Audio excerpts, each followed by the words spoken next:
Especially seeing Perry come back from that injury in the spring. He says he's put on a little bit of weight. He feels like he's in better shape. So what does he look like to you? He's looked good. He has looked powerful, more powerful than he did in the spring. I think he's stronger. He's moving at a good pace right now, and so I don't see any issues of dealing with the collarbone from the spring. Kurt, looking way down the road, I mean, does experience always give Perry the edge when you look at maybe naming a starting QB? Well, experience is obviously a huge advantage. I mean, you've been in the stadiums before, you've gotten ready for a game before, and gone through all the butterflies and the anxiety to go along with it, and then obviously just dealing with the complex defenses that you see in the SEC. I mean, there's some really good defensive coordinators, obviously running around this league, and that cause a challenge. So being in the battles before definitely helps. Did the missed time in the spring put him behind at all? Well, it's never a positive not to get the reps. You know, the more you can add reps in your your pocket, that definitely helps. And so it's not a good thing, but I think we've got 29 practices to get him as prepared as we possibly can. Are you more inclined to lean towards an experienced guy or a guy with more talent, or just hoping that one guy has both?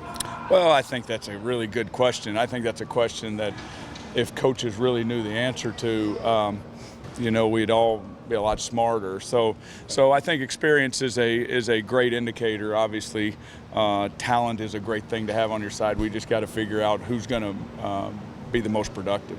Heard how Brandon and Jake looked these first couple of days.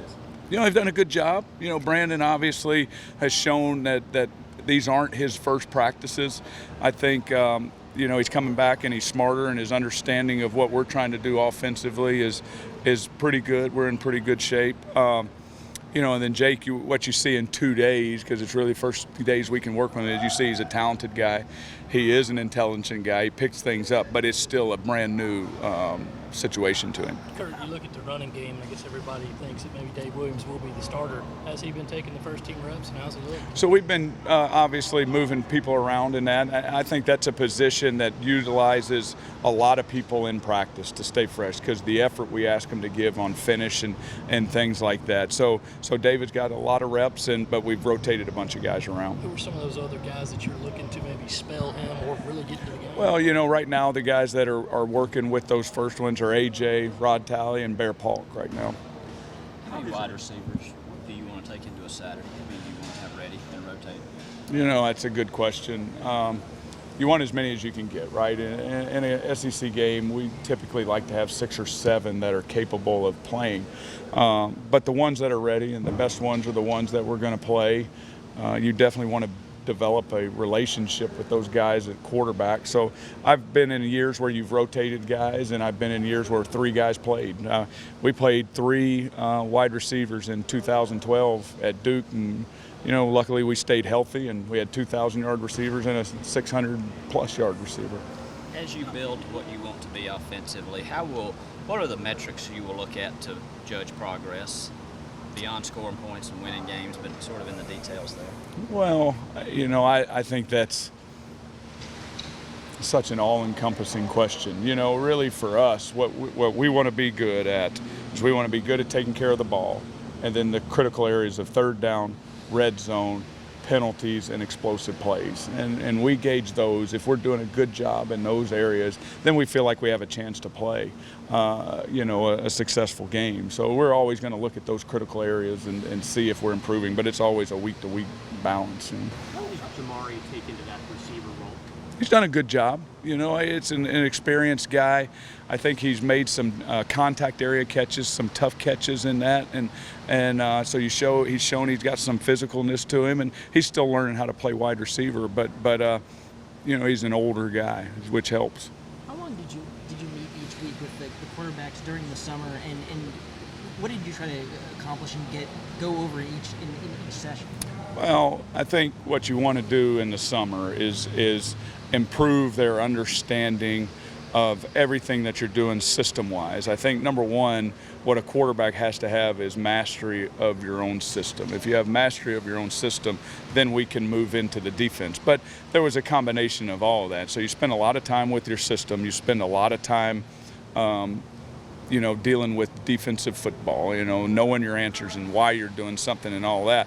But it starts with our system, that mastery. And we spent, 4 days a week working at it, grinding at it, just spending time getting prepared. What is the learning curve for Jamari as a guy who's never played receiver before? Well, I don't think it's really any different for all our guys in this situation as I think about it, because it's brand new for everybody. So in any offense, there's a lot of memorization, right? And so you have to memorize what you're doing. He's done a good job of that. His is fundamentals. It's going up and lining up and releases on press coverage, releases on second level, releases on third levels, route running, controlling his body to stick his foot in the ground and change. It's just different than doing it in the backfield. So his is it's a little more fundamental than it is just memorization. Do you have a specific area where you look to use him most? Do you see him as a slot guy? Do you like him That's outside? where he's working right now, slot. Will Brandon play against Vanderbilt even if he doesn't win the starting job? I don't know that yet. Is he How's still? Lorenzo taking to the change? He's doing a good job working at it. He is a conscientious, player. He likes football. He likes being out there competing. He's a competitor. He's athletic. He's doing some good things. So he's having to learn. Again, it's more fundamental than it is anything for him, how to run routes. All those things are challenges. But he's shown that he's working hard at it, and he's got some talent.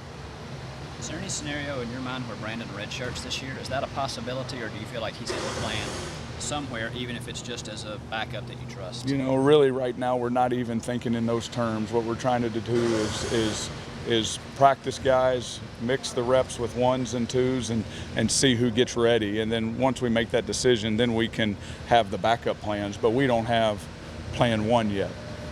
How set is your offensive line rotation? I think we're in pretty good shape there. I do. I think we've got some experienced guys. I think we've got guys that know what they're doing, trying to settle them into those roles. And I've always been a believer in you try to have 8 offensive linemen ready to play.